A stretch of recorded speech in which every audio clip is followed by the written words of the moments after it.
If your feed is anything like mine, there's a seemingly endless stream of ripping, high-level guitar players. Epic cover songs, wild fingerstyle arrangements, and face-melting shred.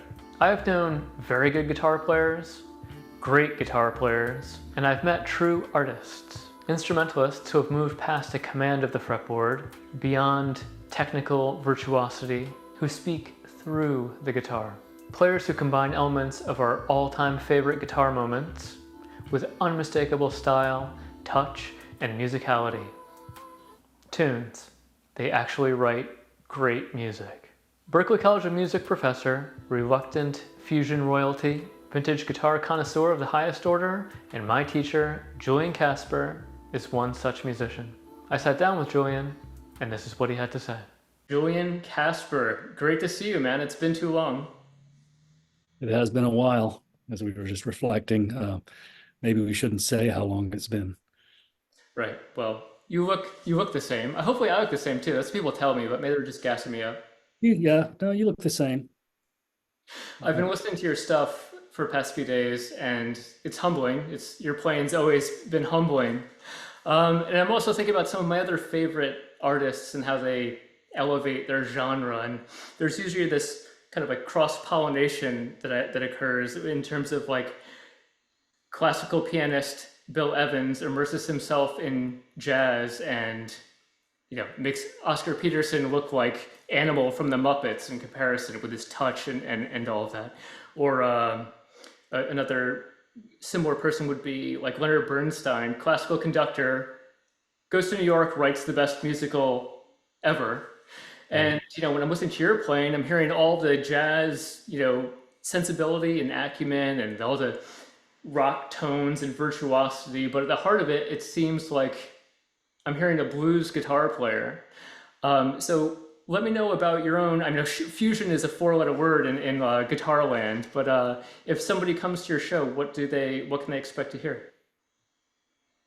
Well, as always, it's what people make of it is different from what I might describe. But when people ask me what my music is, I say, well, it's a Hendrix and Beck sensibility, tone wise, and in terms of the element of risk involved. But the music tends to be on the groove side, tends to be on the interactive side with the band. So yeah, as you mentioned, the dirty word of fusion, I don't really see myself that way. And of course, some people, I've had a couple of wise ass YouTube comments. I think there was a thing in Vintage Guitar on me recently where they made kind of a big deal about me not portraying myself as being fusion, and just don't call me fusion or something like that. And then of course people took exception to that. Of course, you can see I'm really disturbed by that. But no, it's because there are certain sensibilities in modern fusion that do not apply to my music, and I when I think about how the music that affected me, I think we all go back to that. So to answer your question, they can expect something that's going to be more akin groove wise and space wise to 70s Jeff Beck or Billy Cobham, like a Spectrum era with Tommy Bolin. But there's going to be a lot more jazz sensibility in it. So there's going to be my music that has inherently more harmonic stuff going on, more modal stuff happening, a lot more classical influence in terms of the melody writing, and that kind of aesthetic of pulling motifs through a composition for a protracted period of time and really working on those and making them harmonically contrasting. So yeah, it's going to groove. Women generally like it. It's not a so-called sausage fest at my shows. People can bring their wives and have a good time. The girlfriends will be happy. So That's important. That says a lot. it's very important. It is, yeah. I mean, yeah, I hear you. I mean, I don't see that at the G3 tour. No, no, no. They don't. in general, there are some young women that are really into shred guitar and that sort of thing, and power to them, but for the most part, women and people in general don't want to have their faces melted constantly. Right, right. You mentioned Risk, and I know you record live. All your stuff is recorded live to tape. Can you tell me about that philosophy and that ethos and what you gain from that? Or I'd imagine that a lot of great stuff gets left on the cutting room floor just in the interest of like serving the piece. But tell me about that. How long have you been recording live? I've never recorded anything that wasn't live except for demo stuff I do in my room at home. It all goes down live. Doesn't go to tape anymore because tape has become impossible. So actually, the last couple of records were not to tape, but the first two were Flipping Time and New Imperial, are both to 24-track tape. And then the recordings I did previous to that, I'm like on the Audio Quest label with Bruce Cass and Sam McLean, those were going to tape, like just straight stereo 2-track tape. And I saw splices happen, right there during the sessions. And that's pretty scary stuff. Great. But yeah, I just got used to the aesthetic of it. And also the fact that that's how you're going to get the best out of me. I can't tell you how many times um, I've thought I could do a better solo. And as it so happened, my amps were isolated enough to where I might be able to take another crack at the solo, and I do. And it just doesn't happen. Right. And of course, with the solo that gets kept, there's always something I don't like, always. Yeah. But I have to stick with the greater good. Right. Right. And the things that excite me the most when I actually do have to listen to my own music for some reason are always the interactions within the band. And that is a strongly jazz aesthetic within my band. Everybody in the band can and does actively play jazz. And Right. that's the engineer describes us as a jazz trio with a Marshall stack. That's perfectly succinct. Yeah. So how final form like are your pieces when you go in? I don't imagine you're rehearsing for like 6 weeks on, like an 8-track album. What is that like? Do you wait for it to peak? Like do you under rehearse? Like just get like the arrangement so that it peaks while you're recording? Or how does that come about? I know you're a proponent of like not even putting anything to paper before it's like fleshed out in your mind. Because once it's down, it's down. It stops evolving. So what is that like? Is it minimal rehearsal, or are you just reading the charts in there? It's minimal rehearsal, but not necessarily by choice, because my guys, particularly the bass player Jesse, they're really really busy, and so if I can corral them for one or two rehearsals, then I consider myself fortunate. So I don't remember having any more than a couple of rehearsals for any of my records. And sometimes the stuff has been played out live and sometimes it has not. If it's never been played live, I go out of my way to avoid rehearsing the solos. Right, right. So I don't even think about how I want to approach the solos. I have to get on that wave, man. I'm too much of a control freak, apparently. Um, so it's amazing how tight you guys are and just how the synergy there. It's just when you guys are locking, it's just this next level sense of time and groove. And then when you're playing off one another, it's like it's just a amalgamation of beautiful moments, particularly between you and Zach. And Yeah. some of the grooves that I guess is it more a Julian Casper? Because I equate it with, like the Julian Casper sound, this like groove that happens. It's like kind of a shuffly, dynamic shuffle backbeat that comes up in like quite a few of your songs. Is that something that you are intentional about asking for, or is that just Zach's way of playing? I think a lot of it has to do with Zach. And Zach and I have been playing together for a long time. I think the first record we did was actually at Sam McLean's session on Audio Quest. That's when I first met him. Um, so I don't know. I felt good playing with him immediately, and it's always been that way between us. But now we are completely in mind meld. Like I've tried to have other drummers on the gig, and that is I've come to the conclusion that as much of a pain in the butt as it is to sub out the bass chair, I've had to do it on occasion. Subbing out the drum chair isn't even an option. Right. I just won't do it. I could think of a couple of guys that might be able to do it, and of course, I have great histories with some of the most amazing drummers on earth. Um, but still, in terms of the sound of my music, Zach is absolutely essential. I met him at a show of yours in Boston, and he said, "Oh, he's tall and good looking like Julian. I hate him already." Um, Speaking of these tones, and how do you get some of the like reverse tones? Are you using a reverse delay, particularly on your new album on the Chaskinabal? I don't know if that's a anagram or some such, but fun name. Are you reversing the recording a la Hendrix, or is it like a reverse setting on one of your delay pedals? That one was all recorded live. So that whole section, that middle section of Chaskinabal is group improvisation. So whatever happens there happens, and we never know what it's going to be like. Um, and what I was using there was what my favorite, well, it is my favorite reverse digital delay pedal, and that is a Digitech DL8. That's a reverse. DL8. Is that an Yeah. older one? It's a number of years old. They called it the Hardwire series. Okay. It's just the way the wet dry is configured in that, and the EQ of the reverse delay sounds really natural and really perfect, and it's very easy for me to play. So Um, you're getting all of those modulation tones, the delays, and all of that from your pedal board, right? You have a pretty sick pedal board. Like, what is all of the tones, like the vibrato on Oceanides and the like vibrato octave fuzz on the Wolf? That's all pedal board stuff. That's no plugins or anything, right? it's all pedal board.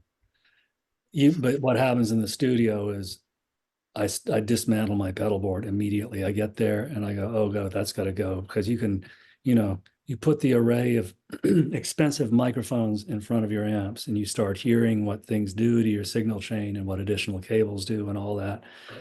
Stuff starts getting unplugged real quick. If you don't hear that stuff, fine, power to you. But woe be unto me, I hear it. And so I unplug that stuff. So whatever you hear those are the only things that are plugged in. Right. So on Chess Kinnaball, I was also using my way huge, what is it back here? Uh, Echo Puss? Echo Puss, yeah. Way huge Echo Post. Okay. Way huge Echo Puss. So that has a nice, it's just has a nice modulated analog delay sound. So I switched over to that for the middle section. And um, the only thing that I don't always print is delay, Okay. because delay can be problematic and can fill you with regrets after the fact if you have too much of it. So I work with the engineer closely on that. And usually what we do is if I'm not printing delay, we come up with the delay that I want. And then he'll print it to another track. Got Um, it. And what octave fuzz are you using? Like the Wolf and some other stuff. I mean, you've used that for a long time. Are you still using the MJM octave? no, no, that one's been behaving poorly as of the last couple of years, and I need to send it to him because it's one of my all-time favorites.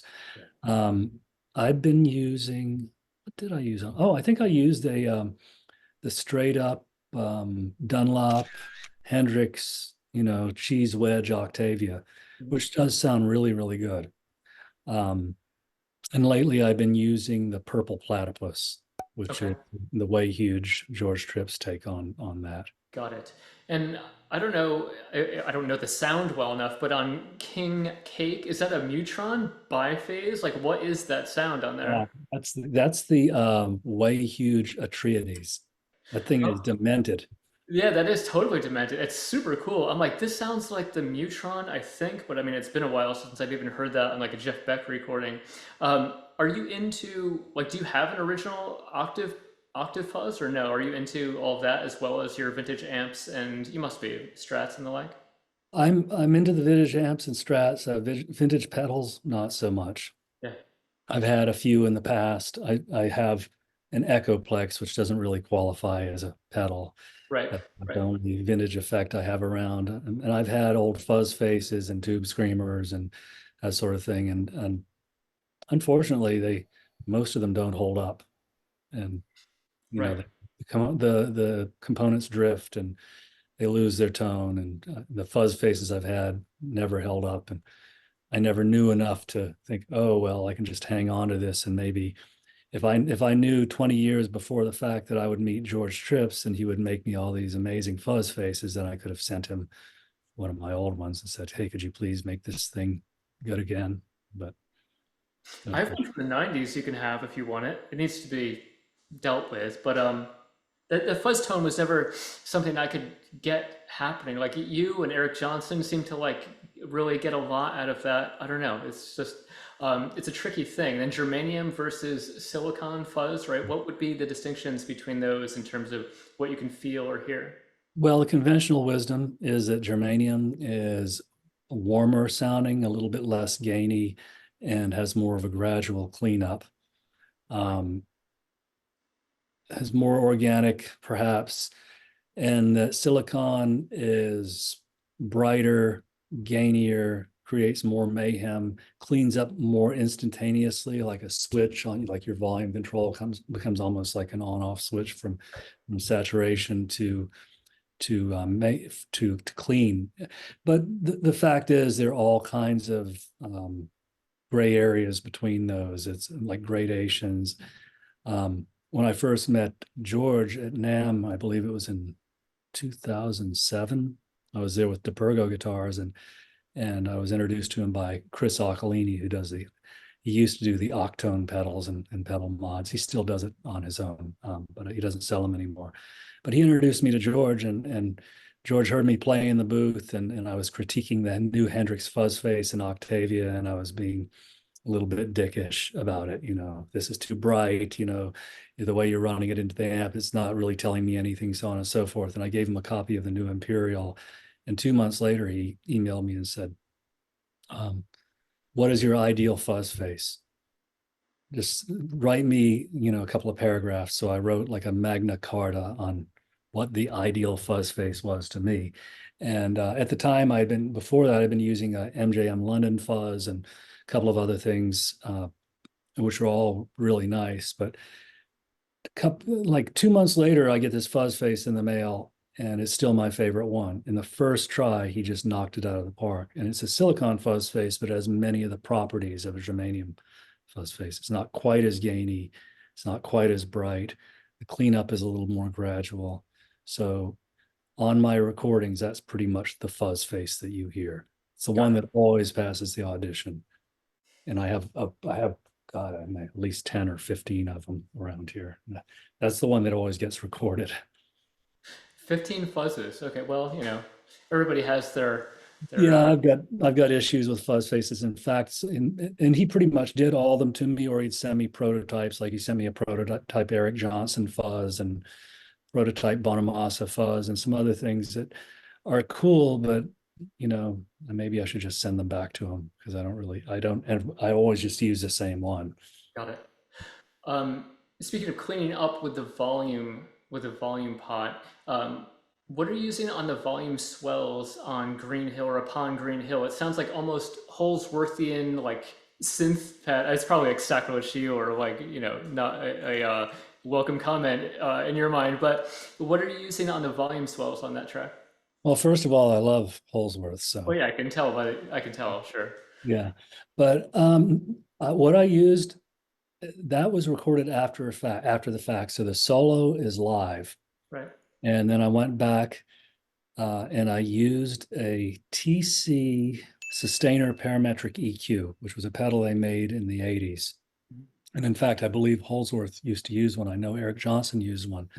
And it's a compressor that's kind of extreme, and if you set it the right way, if you play fingerstyle and you attack the strings very gently, it makes a natural volume swell. So I'm actually not using a pedal or a knob or anything on that. So I just went back through and played the changes because it needed something, and it needed to sound a little bit unidentifiable and otherworldly, and I think it succeeded. I Absolutely. I use the same thing on the second guitar pass through on And Now We Know from Flipping Time, going all the way back to the beginning. I did exactly the same thing. I played the tune and then I went back through and did one pass with that pedal on through a AC30 or something. So you know, and now I know, or is it I know and now we know, right? That's a two And part. Now We Know is the tune, and then and I Know is was an improvised solo piece that I put on before it. Right. It kind of reminded me of Cliffs of Dover, and then whatever the intro track was to that, this sort of like ethereal solo guitar thing, and then it blasts off into the track. It's evocative of that. And you traveled in his circles, right? Don't you know Eric Johnson from your Texas days? Yeah, I wouldn't say that I know him that well, but we had many encounters that were pleasant. He used to date a girl that sang backup in a band that I was playing in. So he would come out and hear us, and he was always very nice and super complimentary. And um, I used to see him at the original Whole Foods market on Lamar Street in Austin. I'd see his Volvo. He had this terrible rundown 70s Volvo or earlier, and was kind of faded red maroon. And I'd look in the back seat, there'd be like 4 Strat cases in the back, like tweed cases. And I go, oh, Eric's in here, Isn't he trusting what guitars are in the back of that car, Yeah, exactly. He'd be, Well, I guess that's a good cover then if you're driving a beater Volvo and you have a 58 Strat or 3 or 4 in the back. yeah, The yeah. Volvo is telling, just like a lot of things are telling. If someone's a Strat guy or this or that, I think the Volvo wagon is a telling thing. But then again, you need a wagon if you're carrying around the 412, right? Isn't that that's the criteria? Yeah, yeah. Unfortunately, I don't have a car that will cart my 412 anymore. I'm gonna have to do something about that. But yeah, I ran into him a number of years ago. I saw him backstage at a show he did in the earlier, I don't know, no, I can't remember what it was, maybe 2010 or something. And we hung out and had a nice time. He was so proud of he had just come out with a signature fuzz face, and he brought it out like, oh, look at this. Have you seen this? Man, it was really, he was so childlike and proud about it. He's a sweet cat. He really is. All he wanted to talk about was surfing. Interesting. Hey, so you have that in common too. No, no, he's not interested. He's interested in my surfing. Oh, okay, that's interesting. Yeah, Because because my girlfriend said, hey, Julian really likes you because, we just came from the Cape and Cape Cod, and there's a big swell running, and he stopped, he didn't surf. He left off a day of surfing to come hear you tonight. So I just want you to know that. He said, oh, really? You surf? And then we got into this whole thing about surfing. that's super cool, man. And you surf, it's hardcore, right? Are you surfing like a dry suit or something? Like, aren't you surfing off season or no? I surf through the winter because that's when the best swells come through New England. Um, Man, yeah, it's not a dry suit; it's a wetsuit, but it's got some, 5 mil wetsuit. It's got some thickness. so I mean, yeah, I don't even know where to begin with that. That's pretty ballsy stuff. I mean, I guess you're still going out far enough to kill yourself, but it's not like you're in the open ocean. But man, the cold, that does something to you. Do you get any other benefits from that, like cold plunge benefits? Do you feel anything else happening with you? Probably. Yeah, I guess you Yeah, wouldn't know because you've been doing it for so long. yeah. I feel better. I still look relatively youthful, I suppose. So maybe that's something to do with that. It's not beyond, good genetics.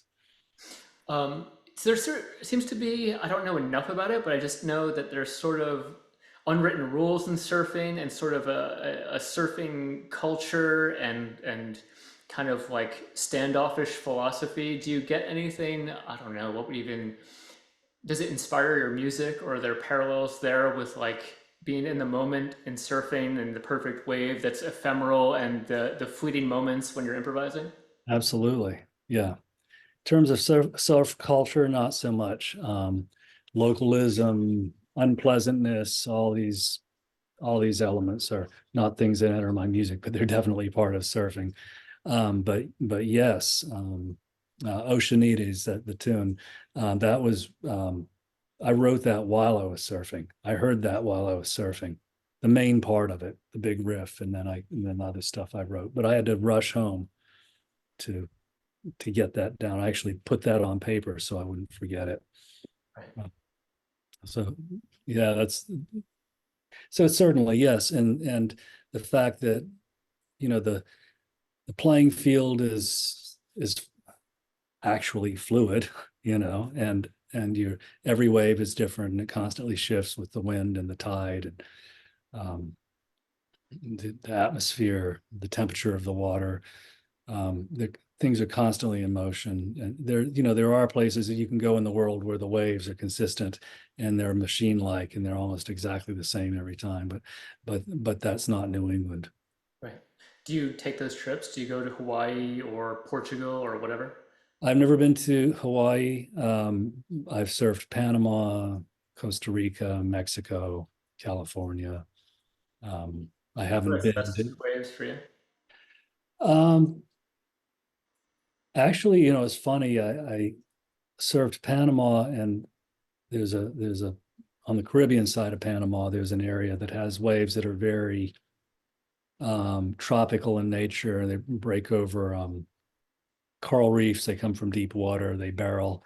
But I got home from that, and I think it was like 2011, and Hurricane Katia was passing by, and my favorite spot down in Rhode Island. I go down to Rhode Island for the South Swells, and my favorite spot was breaking double overhead and not a drop of water out of place. So I actually came home to surf some of the best waves I've ever surfed, ironically. Yeah. But I've surfed like lower trestles in San Clemente in California, which is a legendary spot and usually too crowded to with pro surfers because it is machine like. Every wave is perfect and easy. Right. You Right. know, it's like the equivalent to I hate to even say it, but like modeling and like surfing a wave pool is like the equivalent to modeling. I was a child model. You probably remember that. Maybe you don't. I was on the alphabets box. No, Anyway. I meant amp modeling, not Oh, people amp. modeling. Okay. Oh, amp modeling. Got it. Yes. Got it. Yeah, I want to talk to you about that. That's on my Oh, list mercy. here. I Oh, guess mercy. what is, I mean, everybody has their hobbies, right? They're like, and yours is surfing. And for most people, I would say music is their hobby. So, do you find a lot of your students are too in it and too obsessed with their craft and have no lives? Sometimes, yeah. I can remember fellow students being that way too. A good friend, he will remain unnamed, but we played in a guitar ensemble together in North Texas, and that narrows it down any and amazing player. And I remember he met his soon-to-be wife and basically fell in love with her and was totally distracted at our guitar ensemble sectional rehearsal and couldn't get his head together, wasn't playing his parts right. And I just said, "Man, what's the matter with you?" And he said, "Well, I think I'm in love with." And I said, "Well," and we were good friends. And I said, "Well, beautiful." He said, "But I'm afraid it's going to get in the way of my music. It's going to ruin my music. I won't do my music." I said, "Man, it will be the best thing for your music. Living life, Yeah. all its ups and downs and heartache and adventure, and these are mandatory. And having other things outside of music is absolutely mandatory." So yes, I have students who are obsessed, and I've had friends who are obsessed, and I always advise them, do other things, Yeah. live, go outside. Yeah, I guess the music has to reflect something, and it's not reflecting the dry erase board at Berkeley. Yeah. um, Or your so, basement, or your dorm room. right. How has becoming a father affected your music? I think more than anything, it's caused me to use my time more wisely. Um, it probably has affected my music, though I don't really know how. I know that my last album is different from my other albums. Right. Um, I think being a father has kind of purified me in a sense. And it's probably purified my music too. Because I had a different life and then I completely changed my life. I met my wife and had to make some big changes in my existence in order to be with her. And that was huge and traumatic and took a lot of commitment on our part. And then, along came my daughter, and I never thought that I would be a father. I never even thought I would be married. So all of these things have made me happier and more pure, I think. Like I don't have to worry about my old age as much now. And your wife is a Berklee professor as well, right? She is, yes. Do you guys play that much or no? We do sometimes. She's a really world-class jazz pianist and a great singer, a jazz singer. She writes amazing music. In terms of her original stuff, I don't play on that, but recently she asked me to play on a Wayne Shorter project she did. She got a grant to write arrangements for Nonette. So all these horns and all this amazing Wayne Shorter music, which I love and has had a huge influence and a huge bearing on my music. And it was really, I couldn't say no to the opportunity to play on that project. And she did play on one tune on my last album. She played on Big Dismal, Okay. on that. So when we go out and play that music and I have an opportunity, I bought her a little B3 emulator and she'll come out and play on the tracks that have B3 on them and play the tune that she played. So little bits and pieces, but we have a beautiful marriage. I'd like to keep it that way. So I don't, What?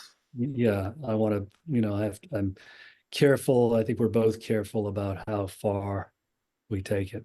But the other thing is that we're also both aware that we have to, you if you're going to play, if I'm going to play on her music or she's going to play on mine, I must take care of business and it must be flawless. And I will not go in there unprepared. I don't want her to hold that against me and vice versa. Yeah, I hadn't thought about that. I had not thought Yeah. about that. Dangerous territory. Yeah, that you're really mixing. I mean, people, musicians feel some kind of way about their craft. So I hadn't even, that had not even thought crossed my mind in terms of a potential rift. It's like, wow, you you like massacred my creation. Right. Yeah. Yeah, that's not a good place to be. That's definitely a different tier to you left the laundry in the washing machine and now it has to be redone. Uh, so what's next? I know you're recording another album, and your most recent album is on Bandcamp only, right? Right. Right. And it's on vinyl. Did you mix it specifically to be released on vinyl? I had it mastered. So the mixing is the same, but the mastering is different. So I had the guy, Dave McNair, who's an amazing mastering engineer. He mastered it for vinyl as well as for digital.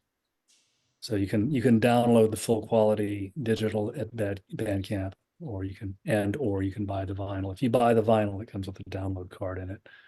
So Kind of hearing the difference between, having like six pedals in a chain and only the one you're going to use. There's quite a difference between a compressed MP3 and a wave and vinyl through a nice system. It's not a subtle thing. no, people that claim that you can't hear the difference have no ears. I mean, they might physically actually have ears, but they don't know how to use them.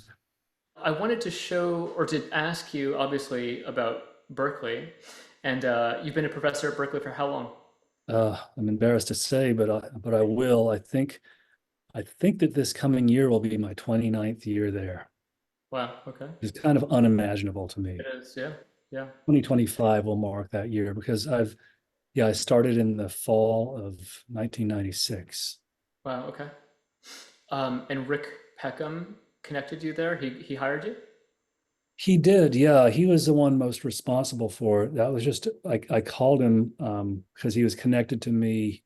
I was connected to him by the head of the guitar department at North Texas Okay. because I told him I might be going up to Boston, and I said, "Do you know anybody up there at Berklee, just in case I do go up to Boston?" And he said, "Yeah, Rick Peckham. I met him at what they used to call the IAJE convention, International Association of Jazz Educators, or something like that." And he said, "Rick is very cool. Give him a call." He gave me a number that I didn't know was Rick's home number. And I called and he answered the phone back in the days when people had phones and they answered them, and he said, send me a recording. So I sent a demo that I had made just a couple of months before that with the drummer Keith Carlock and a really great bass player that's still out in Austin. I'm sorry, in the Dallas area named James Driscoll, with some original stuff on it. And on side one of the cassette, and on side two of the cassette was my master's recital from North Texas. Got it.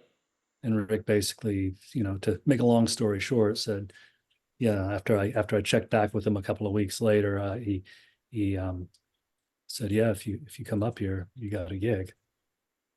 So Um, how has your playing evolved to that level? Because you were a touring, like blues rock guitarist when you were younger, right? And then you went back to school at some point. Do you remember like the different epochs of your playing and when you became, that was like a loaded word, but when you became like a virtuoso who could like sight transpose a jazz tune and read the melody and play the whole thing, like going from a blues rock kind of dude in a van touring to that, like what was that like? well, that it was a progression of I'd have to say of ego, but also being humbled by the music and by musical situations, and being aware of necessity for growth. Because when I was 16, in one of those funny things, I just turned 16, and I was hanging out with the boys on my street, and we were playing frisbee and doing the stuff that we do. And this guy rode by on a bike, this guy named Rob, and he said, hey, yeah, no, because I used to play guitar really, really loud and serenade the entire neighborhood. And so everybody was aware that guitar playing was my identity, right? And he said, there's a blues band that rehearses down the street from my house. You should go check them out. Go over their rehearsal and go play with them. So I was, a kid, so I didn't know any better. So I went over there and I knocked on the door and said, hey, I play guitar. Can I play with you? Like I would never have done something like that as an adult. And they said, come on in. Yeah, you can play. And so I played, and they said, wow, come back next week. And I was really ensconced in Freddie King and B.B. King, particularly, and also early Clapton, Roy Buchanan, Johnny Winter. And these guys were an okay blues band. But then the word got around that this guy had been kind of marooned in Tallahassee, which was where this was all going down. And his name was Pat Ramsey, and he had been out on the road with Butch Trucks' band, and Trucks was the drummer from the Allman Brothers. And he lived in Tallahassee. So he brought Pat to Tallahassee to be his home base so he could be the singer and harmonica player in the band. And Pat was a world-class singer and harmonica player. So shortly after he got there to play with Trucks, having done one tour with him, the Allman Brothers got back together, and there was Pat out of luck and down on his luck. So I got word through the grapevine that he was around, and I said, we need to get a hold of this guy and get him to come over and play with us. And he came over, and he was a wild man and a mess, and he was everything that you would think a 70s rocker would be. The look, the lifestyle, everything. His wife was 9 months pregnant, and he was out all night. Anyway, he came over and he saw the value in me, and kind of latched onto me, and he played with us because, well, what else was he going to do at that point in time? So, and every time he would take a solo, he would just bury me. So I rose to the occasion, and pretty soon he and I were going tit for tat, and had this really great, fiery musical relationship that made the band kind of become legendary. And little by little, the original members dropped out and new members came in, and we started to tour. But it was right around, I think, just a couple of years later that I heard Wes Montgomery, and I thought, wow, I have absolutely no idea what he's doing, but whatever that is, I have to be able to do it. I really became obsessed. And that led me just to condense the whole thing to trying to find a teacher. And I couldn't find a teacher in the Tallahassee area. So my parents had moved away and left me there at 17, not by their choice, by mine. Um, and so I actually quit the band and went up and I studied with this guy who was an amazing young jazz guitarist and sounded, I don't know, to me at the time, kind of like a cross between Matheny and Holsworth, maybe. Just really a gifted player. But he could also do the Pat Martino thing. He'd do the West thing. He had it all. He had it all, and we became good friends. And he just exposed me to Coltrane, Miles, Bill Evans, Wayne Shorter, and Mingus, and so then it became just a gradual thing. I took lessons from him, and I practiced, 10, 12 hours a day. But I kept being really, like being a blues rock guitarist was something that I was really good at the time. I was good at it at a very early age. Um, at least I thought so, and everybody else did. Now I know that I actually wasn't really that good at it because now I hear the people who are my idols and my mentors, and I hear the depth in their playing, and I hear it in a way that I've never heard it before. But at the time, I could throw that stuff out there with an awful lot of emotion, and I was kind of a force of nature on stage, so it worked. I could make it work. Right. And anyway, over time, I kept practicing jazz, but I kept kind of falling back on the blues rock thing, and then that started turning more into a fusion thing, and then I really got into McLaughlin and Holsworth, but that was also like the focusing. Okay, like what do I not want to be? That's when I started to figure out what I didn't want, as well as what I did want and what I couldn't be and what I wasn't going to be. And I think those are all important parts of the equation too. So Did it you would, want to be those things that you couldn't be? at first I kind of wanted to be, but then I knew that I didn't, like, I knew that there could never be another Alan Holsworth. Like, you have to be realistic.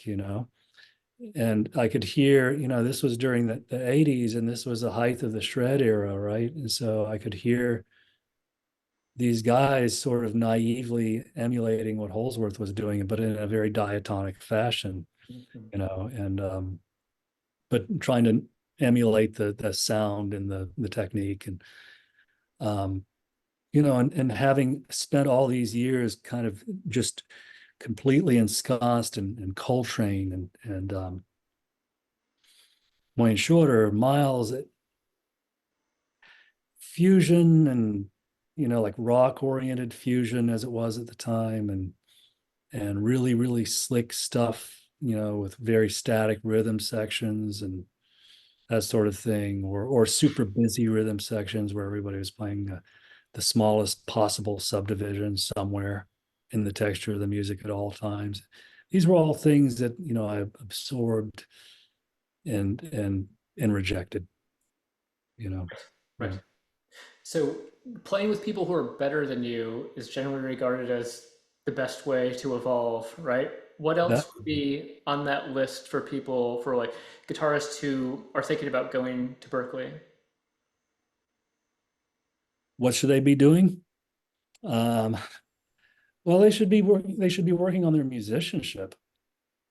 Um, if they want to kind of jump to the head of the line when they get there, they want to be in good ensembles, they want to meet the good players, and they need to read.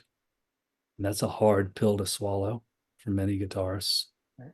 Before I went to school at University of Miami initially, I didn't go to Berklee, and that was kind of the next phase in the evolution, right? Was me putting myself in a situation where I was not the king of the hill.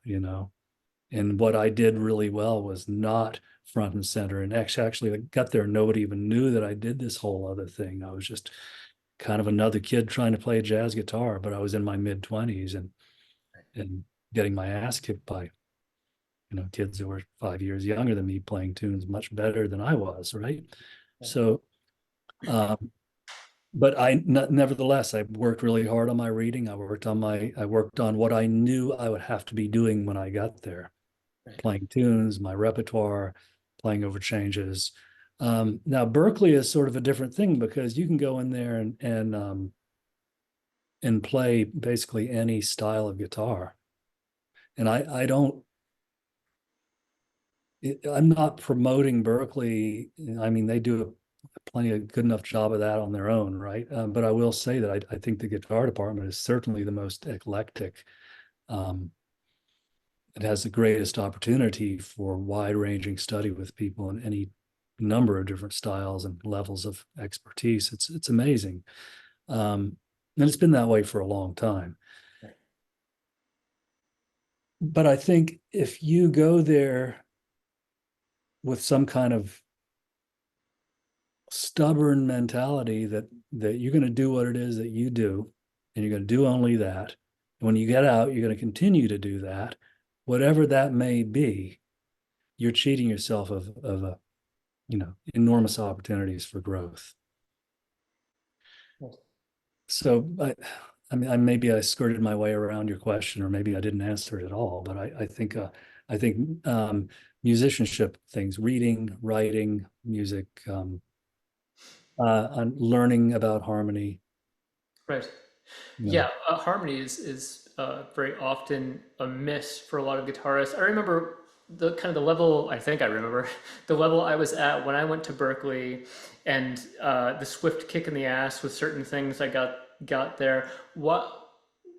How would you say like the entering student body is like? What is the average guitar player? Are they as like ignorant of harmony and certain things as I was, for example, when I entered Berklee, I remember just not having certain things together at all. And I think if you're taking lessons for like 9 years and you don't know your triads, like what are you working on? You know, I guess is that a common phenomenon? And to me, it seems like it is. And why is that? well, because it doesn't provide instant gratification. And I think now more than ever, that is what people seek. And that's sort of goes back to my point of people doing what it is they already do, and not wanting to expose their weak, tender underbellies, but because it is a kick to the ego. And a lot of people they were big fishies in small little villages, and now they come to Berklee, and I tell them, look, you need to go out and figure out who the best players are. You need to figure out where you are in the food chain. You need to go to guitar night jazz blues and guitar night rock pop and see who's playing at these things and hear the top ensembles. And it's important to know where you sit, because the most important thing, uh, and the most important part of the experience of being at a place like Berklee is the interaction with your fellow students and what you get out of them and how you're motivated and inspired by them. And it really is, it's remarkable. And on top of that, that's where it gets to be sort of like the Harvard thing, right? What you're paying for, or your parents are paying for, or scholarships are paying for, or all of the above, which is the connections you make Right. when you meet, because those things do matter. They matter a lot. So you better be on top of your game, particularly as a performance person, but whatever it is you're doing. I have a student that recently graduated who's a really, really good player. But his thing was really engineering. And while he was there, he ingratiated himself with all the right people. And now he's, got credits on huge, huge records by the very biggest artists in the world. And hasn't been gone 4 years out of Berklee, you Amazing. know. So, and this is because he did the right thing. He excelled at what he was supposed to do as a student, and he also excelled at meeting people and getting himself known. Right. Appear or disappear, one of my friends said, in terms of his philosophy on going out and being seen, be seen or disappear, some phrase like that. You mentioned self-gratification. How has social media affected like the guitarists you see coming in now versus years ago? Do you feel like they're better prepared because they have access to that, or are like there holes in their ability and musical awareness? I think it's had a profoundly negative effect. Wow, really?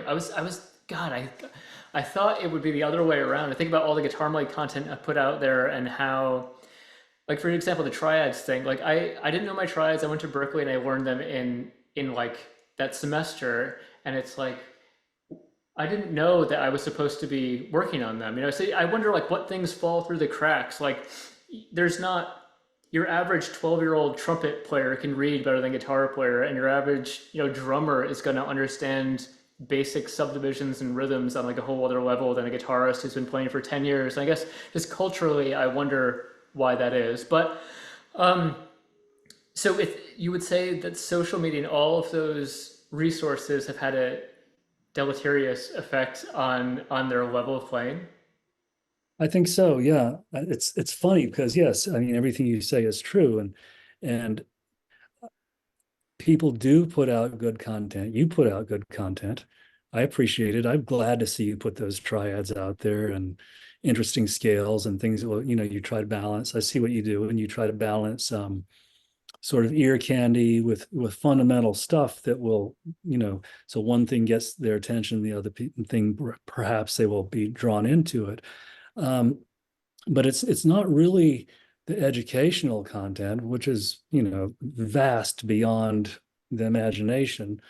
Though some of it is not particularly well done, you can always find something to learn on YouTube. Always, doesn't matter who you are or how good you are, but the perception of a young guitarist or instrumentalist of any kind, particularly in the world of learning guitar, which is kind of a solitary pursuit in many ways, um, as opposed to like saxophone, where you might be playing in the school band or in the jazz band and more involved with other people, particularly if you're not a guitar player playing in the jazz stage band at your high school. You're a rock guy or whatever, and maybe you have a band, maybe you don't, and maybe it feels like a band is less necessary because you're going to play with your backing tracks and you're going to go to your resources for learning tunes. But that's the first thing. And to me, the speaking of deleterious effects, is the instant gratification factor, which is people don't use their ears to figure things out. They go straight to YouTube. And I say it all the time. I say it to my Hendrix lab. This transcription that I haven't given you yet, but that I will give you later, when you get it, put it under a pile of books. Use your ears and figure it out. Watch me here in class, pay attention, use your ears, figure it out. And I always say, don't go to some asshole on YouTube because they're probably going to show it to you wrong. Right. And that is, of course, not always the case. There's certainly somebody out there showing people how to play Hendrix tunes correctly or partially correctly.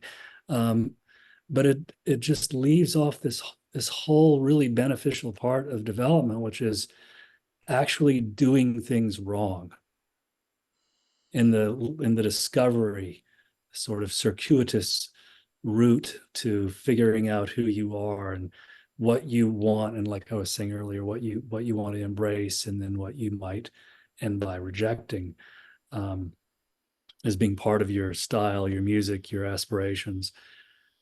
Um, so yeah, if everything's just handed to you on a silver platter, like what effort do you really have to put in to things? I think every great stylist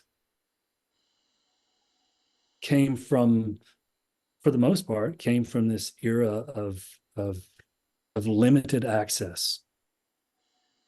You wanted to learn how to play something, you either sat down with a record, you listened to the radio, or you went and saw the dude play it. Those were your options. Right. So instead of spending several hours listening, repeating, backing the record needle up and figuring it out and observing, it's just right there. and it's just like a paint by numbers kind of thing, and the larger lessons are lost. Um, yeah, well, I don't know what would have to happen to affect change in the other direction. I have a sense that it's going to It can't continue. be done. Yeah, It can't be done. The cat is out of the bag. right, right. Um, so Um, so you have to have, and I'm not saying that I don't get really gifted, good students. I do. I absolutely do. Um, but I think a certain level of musical acumen also comes with the sort of this inherent, vision and aspiration, like, as ephemeral as it may be. I ask students all the time, do you have some idea of what it is you want to sound like right. when you quote grow up? Sure, Which sure. is, if you're a musician, never, right? As my ex-wife used to say. Um, so it's I don't know. It's just really, really important to have this sense of who you want to be and who you want to end up like. And if and you can express it in sort of crass terms and say, well, I want to be a cross between, you know, Ingve and BB King, right? I want to be Wes Montgomery and John Patitucci, that somewhere in there, that's where I want to be, that's something. Yeah, What I mean? It's sure. something. It puts you However, down a path, and it's like it narrows the decisions and options. I guess the way to like make something actionable about that would be maybe like transcribe six of their solos and rip six flicks from them kind of thing, and then that becomes, as Eric Johnson put, like you become an amalgamation of your favorite players. Which is, there's something that's really, I don't know if the word like poetic or romantic is like the word I'm looking for, but the idea that you become this distilled version of your favorite stuff filtered through your experience is just like such a like perfect and beautiful thing. I think that idea is so great. You have to do the work, but I love that idea. I love that idea. yeah, you have, as it comes with realizing who you're not. Like I can remember being teaching at Berklee, and when I first got there, Kurt Rosenwinkel was still a student, and he graduated maybe a year or two into my tenure on the faculty there, and he came and he played just solo at David Friend Hall and gave a clinic, and I just thought, wow, I will never be that. Right. That's a very healthy realization to have. I will not, and I cannot be um, a jazz artist on that level, of that magnitude. So, but that's all right, because that's never really what I wanted to be to begin with. Sure. So, It you doesn't know, seem like you struggle to find that. Do you find that other people do struggle to have that realization and to realize that, or is that? well, I think you have to. Did I struggle or did he struggle? I'm Well, sorry. it seems like you didn't struggle to have those harder conversations. Well, it was no, I did. I did struggle a little bit. When I was still in North Texas getting my master's, I remember having these. I had a conversation with Fred Hamilton, who is, I really consider my mentor. He was a great, the great teacher at North Texas, as I mentioned earlier. And and I said, Fred, I don't know what I am, or am I rock or am I jazz? What am I? And you know, he said, don't worry about it, man. He looked a little like Billy Gibbons and leaned back in his chair after lunch. Don't worry about it, man. Just you already have your own sound. Just do what you do, and you need to write. You need to write more tunes, and so I did. I took his advice, and it was funny that years later, actually, that NAMM show I mentioned, um, I was in the DePergo booth and they had a loud amp in there. I just had been playing and playing through my little Princeton, and they had a loud amp sitting over there, or two rock or some such nonsense. And I took that thing, and every hour I'd crank it up and play something outrageous, just for like a minute, because the police would come with the dB meters, if you made too much noise. And So I cranked this thing up. I was playing some kind of crazy shit, and I turn it off, and then I go back to playing through my Princeton innocently, And um,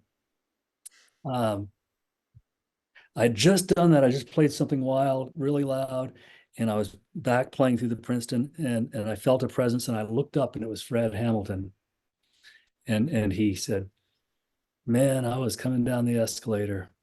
I heard this playing, and I knew it was you. It could only be you." That's so great.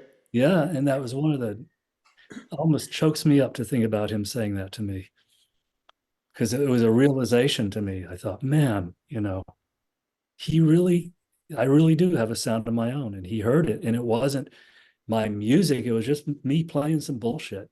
Right. Right. And he was able to hear it just from those short phrases that I played, that it was me. And so in a sense, I kind of felt like I had arrived at that moment. Yeah, I bet you would get that from that experience. That is a powerful thing to be able to discern someone's style and touch and personality through the guitar from, way off on an escalator.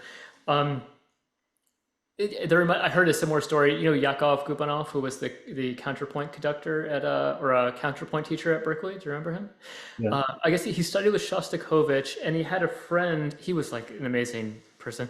He had a friend whose daughter was studying back in the old country or whatever. And they're like, she's struggling so much. Please, Yakov, she's going to fail this class. Please just help her with her final project so she can get a D and not fail. So he's like, all right, fine. So he writes this like Cantus Firmus, the whole thing. It's on like cadences or whatever. And not producer, her professor looks at it and is like,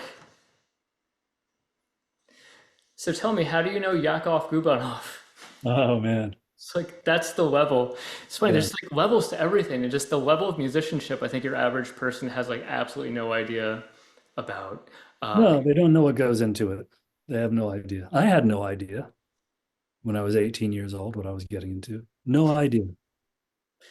Yeah, so to be able to discern someone just noodling, or to be able to discern someone's like style of counterpoint writing just by reading it off of a piece of paper, it's just an amazing, amazing level. Um, like people talk about Einstein's level of genius and this kind of thing, or I guess Bach would be a similar level. Like it's Bach and everyone else, right? Or Arturo Toscanini, who, the great conductor of probably the greatest conductor of the 20th century, who never went to the podium at a rehearsal or a concert with a score. Oh, wow. Okay. Ever. And those are some serious pieces too. Yep. And the entire repertoire, he conducted all of the Wagner operas, for example, all the Puccini operas, everything. He knew he had the whole libretto internalized, every note of music, every lyric, every single thing. But that's you're on the spectrum if that's the case, right? That's not like I grinded that out and I practiced really hard. That's like you're on some kind of weird spectrum with that, right? Perhaps. Yeah. Um, I want to pivot a bit. I don't know how much time you have left, but I know you did the work on the fuzz, um, and brought that to life. And you're also the main guy that Stefan DePergo, worked with to develop that strat, which is, I mean, we're biased, but amongst great strats, it is on another level, really. Again, speaking of people who won't get things, that's fine, but they are really on that level. And money-wise, they're on that level too. It's kind of funny thing. A lot of people who could play them probably won't pull the trigger on it. But are you still working with Stefan, and how did that evolve? My real question is, what makes a great strat? And you are the person to ask that question. Well, I can answer both of those things simultaneously. Well, for me, a great strat has warmth, it has clarity, it has detail, it has nuance. It's responsive to really dynamic playing. There's a woodiness to it, a warmth, but there's also some aggression locked up. And there can be a lot of different kinds of great strats. I err towards the description I just gave, but some, other people who are really into strats might feel they prefer the more aggressive variety of Strat, and some people might prefer the more subtle variety of Strat. And but you can make a subtle Strat be more aggressive just by the way you treat it, and the way you play it, and the way you amplify it and boost it, and so on and so forth. So um, a lot of guitars to me lack dimension. They lack depth. Um, they lack organic quality to the tone. There's a plasticness to the sound. Um, there's a flabbiness to it. Like a Strat should be tight. A harmonic should be clear and pure. And I think those are things that go into really any great guitar, honestly. I think all my guitars are really, really good, and they all have a similar sort of vibe to them. And I first met Stefan when a student, I don't know, I think he was there before you, Emmanuel Varakis. He's Greek, and you might know him now through Jam Pedals, and he's been working with them for a long time, but he's a character, really good player, you know, larger than life human, and and has written some very cool music too, has a really, really cool album out. Um, anyway, he was my student, and he brought Stefan to hear me play. I was just a sideman gig. I think I was playing with Michelle Wilson, doing sort of a blues jazz thing. And Stefan was cool, and he said, "I'd like you to try my guitar sometime." So he ended by bringing several of them down to my house, and it was when he was first starting out. And they were good quality guitars. And I just said, "Yeah, those are good, you know." I would buy one before I would buy a Fender Custom Shop, generally speaking, or a Sir or an Anderson or something like that. But I said, this right here is my standard, right? And so I let him play it, and he got it Sure. immediately. He just got it, you know. He felt the tightness of it, the harmonic complexity of it, the depth and the woodiness of it, the warmth, and he felt all those things, and he started to think. And he's a little bit of a mad genius. He's a character, and he started. He he found the recovered old wood. He found the resource for that, and then he figured out how to parlay that into taking the best parts of that, and how the neck should be drawn from that, and the best bodies possible. And then where I really came into play was he got all this stuff figured out, but then was, what about the pickups? So I started listening to the pickups, and also he was also into the metal. Like, oh well, what's different about the metal um, in a 50s Strat versus the metal in a newer Strat or a Fender Custom Shop or something like that? He did the research, he sourced some materials, he started making his own bridges and tail blocks and saddles, and he didn't make his own tuners, but then he thought, okay, well, what about the screws that hold the tuners in the headstock? Like no stone unturned. And the thing he recognized is that this guitar, while it looks like a Stratocaster, and it is an exceptionally good one, even for its vintage, is almost a different guitar from like a new off-the-shelf Fender. Right. Right. I mean, there's almost, three pickups, same basic sounds, or could be heard by the untrained ear. But, you pick it up and play it, it is a very, very different experience. And what you hear in front of it is a very, very different experience. Right. And I have to give him credit, for getting, it's kind of in his own way as close as you can get Well, to. in some ways, I think it's beyond. I mean, I haven't played nearly as many vintage Strats as you have, but certainly his later stuff. The last time I was at his place in New Hampshire is like a whole other level Oh compared to yeah. like my guitar. Well, the thing about his stuff is you can walk into, or if he has a bunch of guitars, and like I haven't been up there in a long time, but I'd go up there and you go, man, you got to come up here and play this, that, and the other, and I wouldn't go up there because I'm like, what good does that do me? Because oh great, you made the greatest guitar you've ever made. That's wonderful. Yeah. Yeah, and it's going to some guy that can't play, and it's really a shame. I should duplicate it and keep it here and send the other one. But then the other one's going to be even better. And so yeah, I go and play a whole, like you've had the experience. You walk in, you play a whole room full of them. Every single one of them is absolutely unbelievable. Yeah, yeah, Like stunning, jaw-dropping guitar. That is not an experience you will have with any guitar ever, except for that. right. You Yeah, I'd know? have to agree with you. Yeah, I haven't played anything like it. I'm not even a Telly guy. I played his Telly 10 years ago, and it's just it is jaw-droppingly good. And his Yeah. Strats, which is my preference, are you know even better. Um, have you seen him? Have you seen Stefan in a while?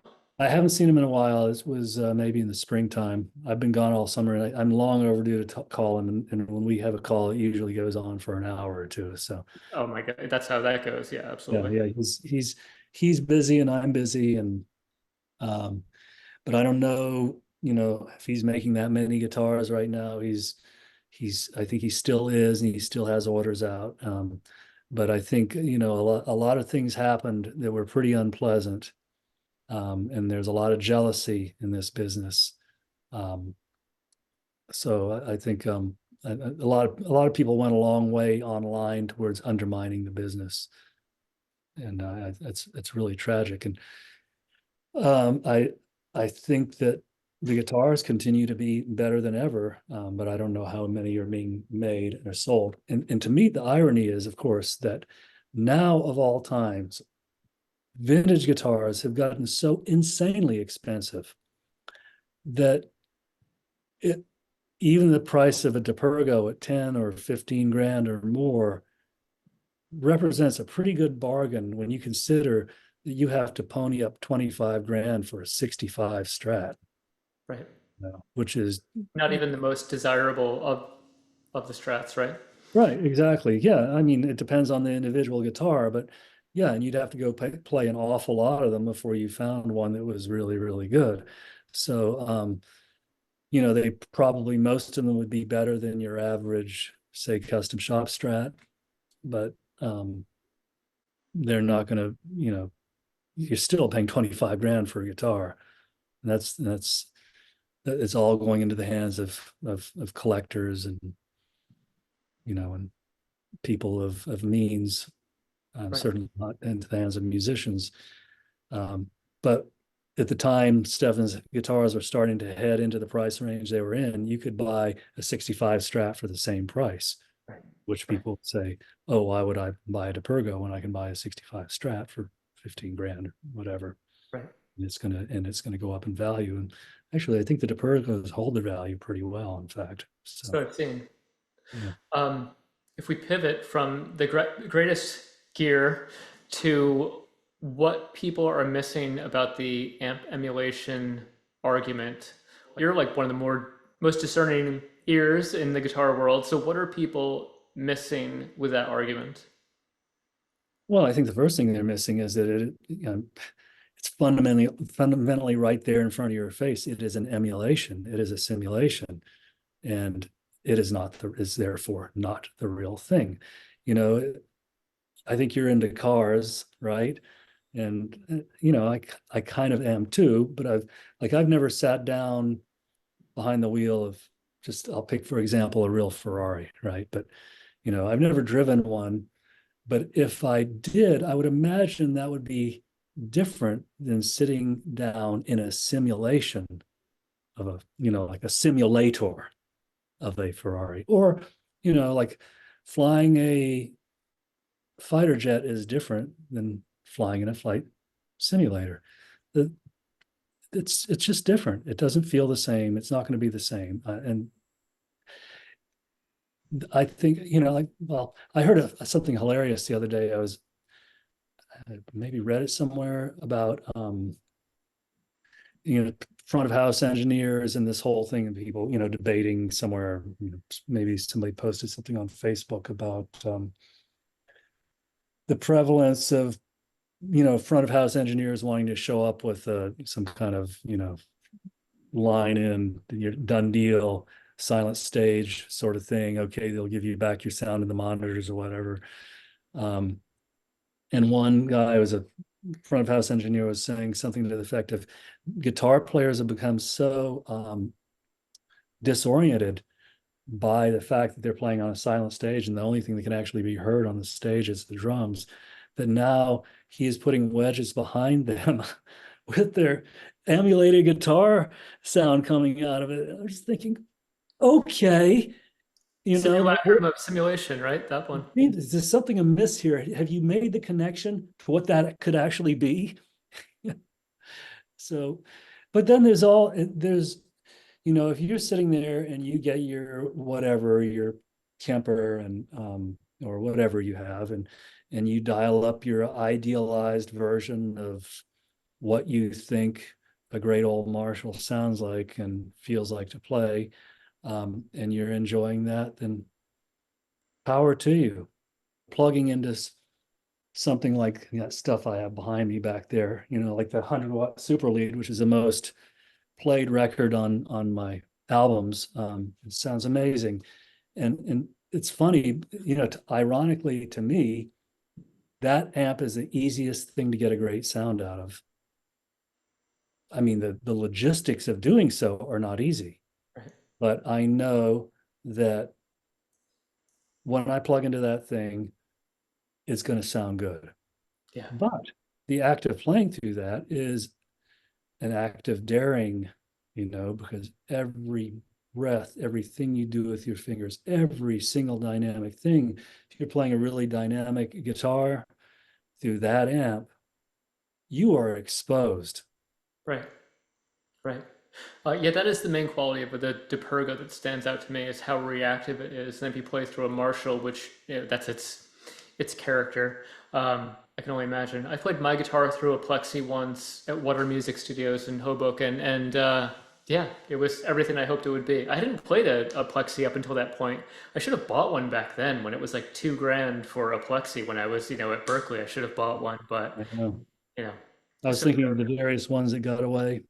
And I have a few, but I was thinking earlier of this one and that one that, is there an amp and a guitar in particular that you've let go over the years that you wish you had not?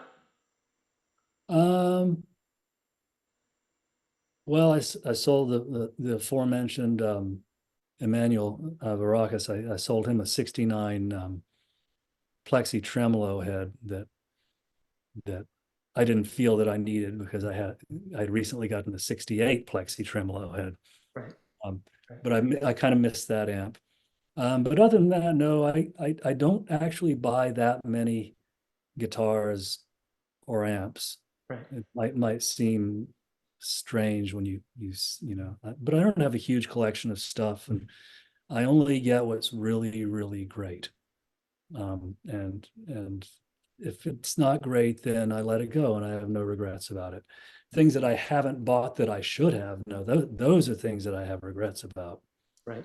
Right. Back, like you were saying, when the price was reasonable, but in the late 80s and early 90s, when 50s and 60s Strats were still in within four figures anyway, Right. I didn't have two nickels to rub together, so what good was that going to do me? Exactly. you Exactly. know I wanted to take the opportunity to pick your brain about musicality and specifically your ethos, for lack of a better word, your approach, your hierarchy of priorities with composing guitar-based music. Like, what stands out to you? What are the elements of the best instrumental guitar music? well, melody, it's got to have a good melody, and then harmonic interest, and an interesting solo that takes it someplace. um, I think I and I'm not trying to make put myself above and beyond or sound elite or anything like that. I think a lot of guitar music consists of cool guitar stuff. You do it once and then you do it again. And then the bridge is some other kind of cool guitar stuff. And that doesn't always necessarily make for good music. It makes for cool guitar, but not good music. So I want the music to come first.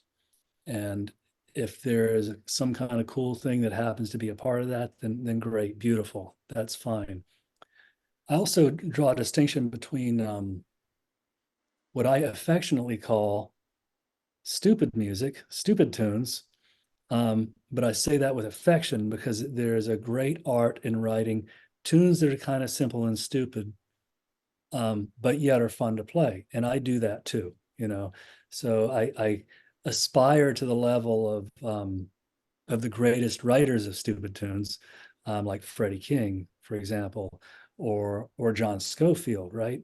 I mean, Scofield is a seemingly endless well of ditties that are really cool and clever and not that hard to play, but a lot of fun. Right. And so you know, in addition to his amazing playing, groove, feel, and depth, as a stylist and as a guitar player, I admire his ability to write really simple stuff that's fun to play. So, hence the term of endearment, stupid tunes. I mean, think about Freddie King, like he wrote and recorded all those tunes in a very short span of time. You know, Hideaway, Sidetracked, and The Stumble, and Remington Ride, and this whole list of guitar instrumentals that are still standards to this day that people love to play. So I try to write for every tune that's grandiose and harmonically adventurous and really hard to play and even harder to remember. I try to write at least one that's kind of dumb, you know, that we can have fun with and that the audience can have fun with. Got it. Do you ever avoid writing things that you think were going to be really hard to play live? Like this is cool, but can't pull it off. No, never, Yeah. never. So, so consequently, I have some tunes that are really, really hard to play that I stress over and that I have to practice. And maybe somebody who is a more technically proficient guitar player and more proficient at repeating perfectly things that are really, really hard to play. And I've had many students that are better at that than I am. Um, you know, they could come out and have no problem playing, at least physically playing my stuff. But it's for me, a lot of stuff is really hard to play and hard to remember. Right. Yeah, that's another thing. What advice would you give to guitarists who want to emulate your wide interval chord thing? Like, how do you even go from a six-string root bar chord to some of these wild chords? Irrespective of like what the analysis would be, like what goes into that approach to really lush, expensive sounding chords? Well, first of all, you have to hear it, I think you have to be harmonically open-minded because sometimes if I play some of these things in isolation, they sound dissonant or strange. Um, but at times it can be okay. I'll put it this way: like in my creative applications lab, I'll teach about how you can take a chord voicing and then generate a melody out of that chord voicing. So I have quite a number of tunes that have just kind of spooled themselves out as a result of me just putting my hands down on the guitar in some strange way and going, okay, well, what the hell? What if I do this? And what if I do that? And what if I put this open string in there? And what's going to happen? And I think that's one of the most incredible things about the guitar is it is aware as you can be harmonically and as well as you can get to know it, you can still allow yourself to be carried away by its mysteries and just find something weird where the musicianship comes in is, well, what are you going to do with that? Okay, there it is. There's a melody locked up in that. and now you have to spool that out into a tune. So that will lead down the pipeline to a whole bunch of other voicings, some of them which may be equally as weird. And they're tunes of mine that they're not hard for me to play now, but when I wrote them, man, they were hard for me to play. You know, to grab those voicings, it was hard, like the stretches, and you know, now it's the other ones that I'm worried about, not those. How would you describe your approach to playing out? There are some obvious Holdsworth parallels there. Um, so is that like nine note stuff? Is that like Messiaen stuff? Is it like diminished or symmetrical scales? You know, in like a you know, taking liberties with where you are in the band and what's going on harmonically and just playing symmetrical stuff, or like what is going on there? Because some of it sounds like Holdsworthian and familiar in that way. Not that I've gone super deep on those inversions and everything, but what is your, or do you even have like a go-to approach when you want to play outside of the tonal center? Yeah, I do actually have a few things that I do, and I think the most important thing, first of all, I'll say that some of the things you mentioned, modes of Messiaen, yes, I have used that material. Symmetrical stuff, yes, I do sometimes use that material. I think diminished is cool, has a lot of blues locked up in it. So there's a familiarity to diminished, but there's also sort of a inexorable predictability to it, which can be good, but can also be annoying. So I'm careful with that. But the most important component for me of getting outside the changes is knowing your triads really, really well. Most of what I play that's pulling out of the harmony and back into it is based on triadic material. And that stuff I'd have to say, mostly from Coltrane. Okay. Yeah. Yeah, so your class, practical applications of proficiency material, there's like a parallel there with harmonic considerations for improvisation, which was another like one of the best classes at Berklee that I took. What Coltrane things are you talking about, like enclosures and that kind of thing, or like, for example, if I'm playing over like an A7 chord, what triads are you superimposing on that, and like from what degree to get it to be that? Because it sounds weird. There's like other possibilities there, right? It's kind of like the more sophisticated the chord name, the more options there are for naming it. So, you know, if like an obvious thing is playing a diminished seven arpeggio over like 3/5 or flat seven or flat two on a dominant seven chord, and then like whole tone overlaps in a particular way. It's like limited modes of limited transposition, that whole thing with diminished. Like, are there specific triads that are your go-tos from specific notes? Like, are you playing an augmented triad from the root or something else that's like specific go-to in the way that like the Chuck Berry riff is a specific for, you know, another guitar player? Um, no, but I think I think the most important thing is, first of all, to be able to play the diatonic triads and seventh chords, which of course are just two linked triads, right? To be able to play those all over the instrument in any inversion in the key that you're actually in. Right, right. And that's something that most people cannot do. Yeah. So, you know, if you sit down and you know, first of all, just do it in root position, go through all your standard scale position, 3/5 and 5/3/1, and play it along string pairs and string groupings, and just do it all diatonically. Then once you have that, then you can start to side slip those. So that's a great way to do it. You start pulling those out of the key and bringing them back in. Um, in fact, I've told this story to quite a number of students in the past. I was transcribing the Coltrane solo on Monk at the 5 spot. It was on Well You Needn't. And you know the tune, right? It slips back and forth and half steps on the A section, and then has a progression of chromatically ascending and descending dominant chords on the bridge. And I was taking apart some of Coltrane's lines on that, and I noticed that he was just basically voice leading triads back and forth and seventh chords back and forth through the two different keys. Of course, it's a very simplistic and crass explanation for, you know, a really beautiful artistry in his playing on this. But if you boiled it down in terms of the content of the note, that's the notes, that's actually what was going on. And I just had this epiphany, like, okay, well, if he's doing that while the chords are moving, what if I do that while the chords aren't moving? Right, right. So over a vamp kind of thing. Exactly. And so there that was. So then I thought, okay, well,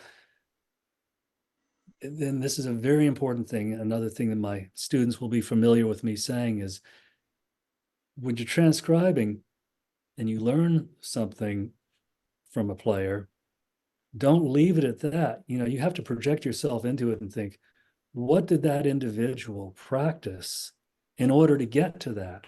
So anytime I find a pattern of any kind in a solo that I'm transcribing, I figure out what the overall pattern is, how it fits across whatever scale system or arpeggios or whatever.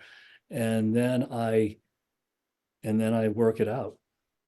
You know, could be a chromatic approach pattern. It could be, as my old analysis of jazz styles teacher used to say at North Texas, you know, a cyclical quadruplet. That was a thing that, you know, Coltrane used to do a lot of, you know, a triadic figure or a scale figure where groupings of four where the first and the last note are the same note, right? It didn't really matter what the other notes were as much as the fact that the first and the last note were the same. So you have this kind of sound, right? Super familiar to anybody that listens to jazz improvisation.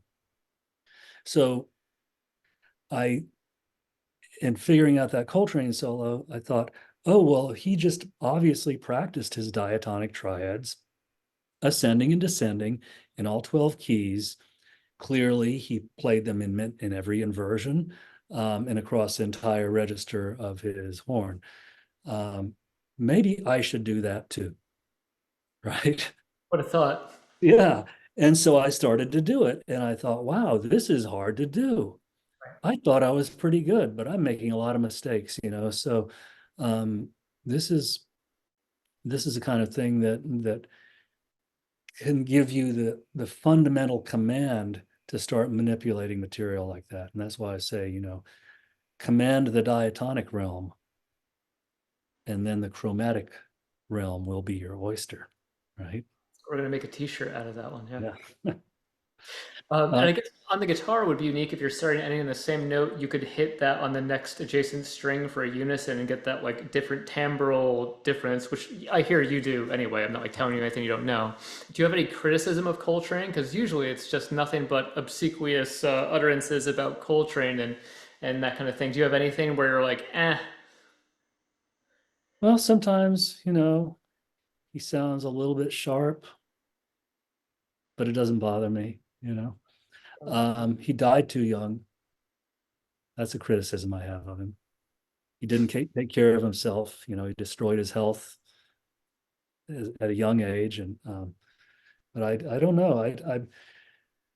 I at North Texas when I was there giving a clinic and a concert, and at the same week I was there, um, George Garzone was giving a residency, and he was doing the every Friday, every I don't know if it's Fridays. Every week they would have the small group forum in North Texas where the student small groups would perform and then they would get critiqued by faculty. At the time I was, it was Dan Hurley. I think it was a different guy, Stephen Carlson, maybe. I'm forgetting, I'm blanking on his name. He was there by the time I got back. Hurley, who was an iconic jazz educator and great pianist, had retired. But anyway, Garzone's there, and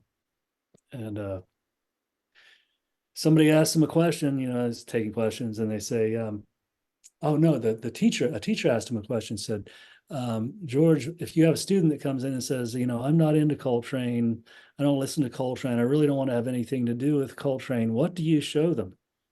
He said, I show them the fucking door. Nice. Yeah. So, and of course I thought, yeah, you're my hero because He's as close as anybody gets to Coltrane is living right now. So, um, but yeah, that like for me, I love the really late Coltrane stuff, and there are other things that I do related to the triadic thing, like connecting triadic based figures, but maybe they're descending in symmetrical ways or ascending in symmetrical ways. But what the actual quality of the triads could be is totally up to you in the moment. It's been so great to connect and pick your brain over all these things. Do you want to play this or that? Sure. Okay. So this or that, Plexi or AC30? Oh, you are hurting me, man. Plexi, Fuzz, silicon or germanium? silicon, 1958 Fender Strat or 1963 SG Custom? the Strat, Vintage 30s or Alnico Blue? Alnico Blue, Soar or DePergo? haha, DePergo. Jeff Beck or Jimi Hendrix? Oh, that's the worst. I'm gonna go Hendrix. What can I say? Why? The legacy of great music tunes is greater with Hendrix. I'd have to agree. Beck is the greatest guitarist I've ever seen. I'd also have to agree. Well, I mean, up there with Julian, of course. Best Berklee dropout, Mayer or Vi? Oh, Vi. Who's your best student? Oh, that's cruel. That one I refuse to answer on the grounds that it could incriminate me. Excellent. You, of course. No, it's you. You know, it's like you're reading my mind right here.